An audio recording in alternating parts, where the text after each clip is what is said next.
Guys, kain tayo ng Indian street snacks. Kinamay na ni ate, tita ko lahat. Okay? Paano niya gagawin? Nilagay ang chips sa mainit na oil. Yan, lumaki na siya. Natikman ko na yan, guys. Masarap yan. Alam niyo, parang binibigay sa Chowking pag bumibili kayo ng Laureate, yung mga chips na white, yun. Parehas sila ng taste. Anyways, balik tayo. Nagpapainit pa si tita. Yan. Yan na. Okay. Galing naman. Galing ng fryer nila. Outdoor. Okay. New chips. Yun. Sobra na init yung oil niya na. Ate, baka kakamain mo lang yun din mamaya lahat yan. Kamain mo na din kaya yung mantika yan. Okay. Tapos na frying. More pa. Sige, kulang pa yan, tita. Sige po. More frying pa si tita yan. BG na siya. Wala si tito.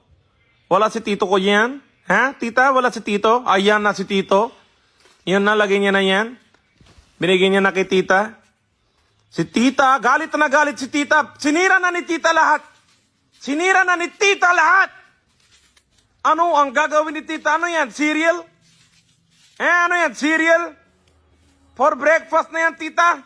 Anyway, sige, nauto muna kami yan. Sobra na ako ingay yan. Okay, lagay pa siya. Di ko alam ano yan. Okay, kuha ulit siya, parang coconut. Okay, more coconut.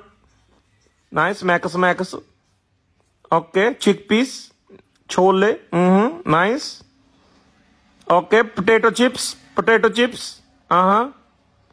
Yan, gawa din po sa patatas yan, guys. Anyways. Yan, lagyan na siya, masala. Tapos, black masala. Black salt. Red chili. Yan. Green, more sibuyas. Siyempre, Indian kami. Dapat may sibuyas lahat. Salt. Oil. Mekas na niyate. Wala na gloves yan. Kamay na. Sige. Okay. Ano kaya kalalabasan nito yan, ha? Mekas na ni tita ko. Yan. Ano ang kalalabasan yan, tita? Okay, yan na yun. Para na pagkain na aso yan, ha? Okay. Lagay na sa newspaper. Dami naman yan.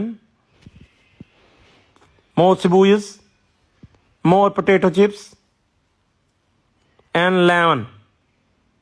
Na-try ko gumawa ng ganyan dati sa bahay pero nagsuka-suka ako yan. Hindi ko alam, baka perfect yung gawa niya. Nung pandemic, ginawa ko yan. 3 araw na sakit yan ko yan. Sobra na. Anyways, wow, nice. Sana masarap yan, hindi sumakit yan nila. Kain na.